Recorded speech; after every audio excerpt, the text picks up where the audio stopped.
Hey everyone, welcome to another video. I hope your week's been going good. I want to talk of how we can use 3D in our workflow as an artist. There's a lot of great 3D programs, but one issue I personally always run into, they're super complicated, at least for me. So to try and do the most simple thing has always been very difficult. That's why I like Sketchup, and I'll be covering that in this video. I won't go in-depth tutorial on Sketchup in this video alone, maybe in the future. But I want to share how easy it is to navigate in it and how powerful it can really be when you use it and how it can help your workflow essentially.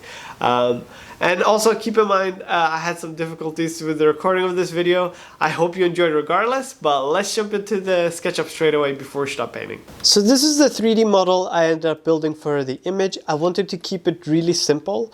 What's important for me was kind of the back wings of the Evangelion kind of sticking out. If you imagine the gray square being the water, I wanted the wings sticking out, and I kind of wanted to just block out the simple bridge that's leading down to the water, and kind of where she would be standing in the image as well. I also played around with the lighting just to kind of see how the cast shadow would work. I ended up tweaking it a bit more because I couldn't get it to match what I originally had in mind. But it was a great start for me to just kind of get a general feel of things. And for the example of this video, I try to keep the SketchUp model pretty simple, but you can go way more complicated in SketchUp. It has, with a few plugins, you can really push and pull a lot of fun shapes and colors and really bring your idea to life through the program itself and help speed your process up. First thing that I did for the image is I simply took the 3D model, I took a screenshot and I put it in my Photoshop file, and then I just put a white layer on top of it. And I dropped the opacity just so I could draw over it, just to kind of figure out the main shapes. Again, the main things are the wings of the robot, which is from the Evangelion show. I recently started watching on Netflix. As you can see on the top right is the robot itself. It's so cool. And I haven't finished this show, so I don't know how it ends. But I was thinking maybe this could be a moment of maybe after a big battle. Her robot is submerged into the water.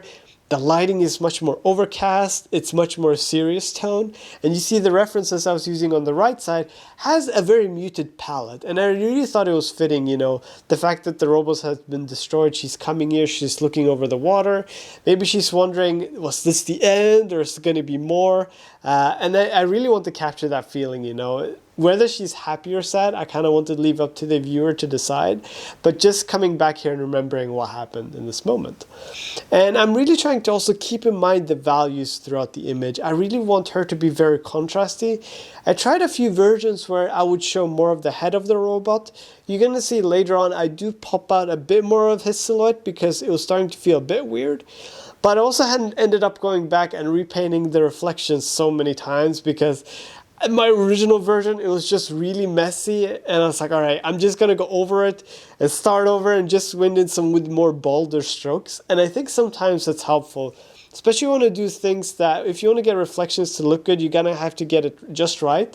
And for my earlier version, it was getting really messy, and it was hard to see if it was actual reflection and like water ripples, because that was something that was important for me in the painting itself. It's really giving a sense that the water tide is coming in, because you see the bridge is kind of going into the water, so some of the waves are coming up on the water, so I want to give more ripple feel to the water itself. And it's also overcast, so we're not going to see really through the water, so not any clear reflections. So having those ripples I think would add a very cool effect to it.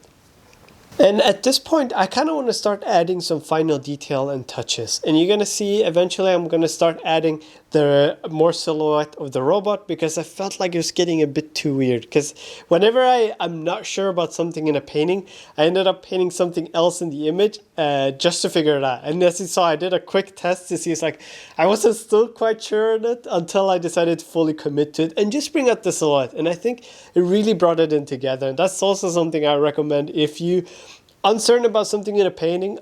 Personally, what I like to do is just move on to another part of the painting. Keep painting on different shapes, different details here and there until you make a decision. And you can always come back to something and then solve it. But just to keep yourself productive and keep moving forward with the painting. And this is where the point where I felt like, all right, this really needs to, it's going to add a lot to the image. So I ended up going pretty confidently into it and just painted it all out and ended up dropping. I do want to keep I want to keep the value read, so I dropped the values on it quite a bit just to give a hint of the silhouette. And I think that's where we're going to start wrapping up the image. I had a lot of fun with this. I really love the show, so I encourage you to check it out if you haven't. It's a wonderful animated show.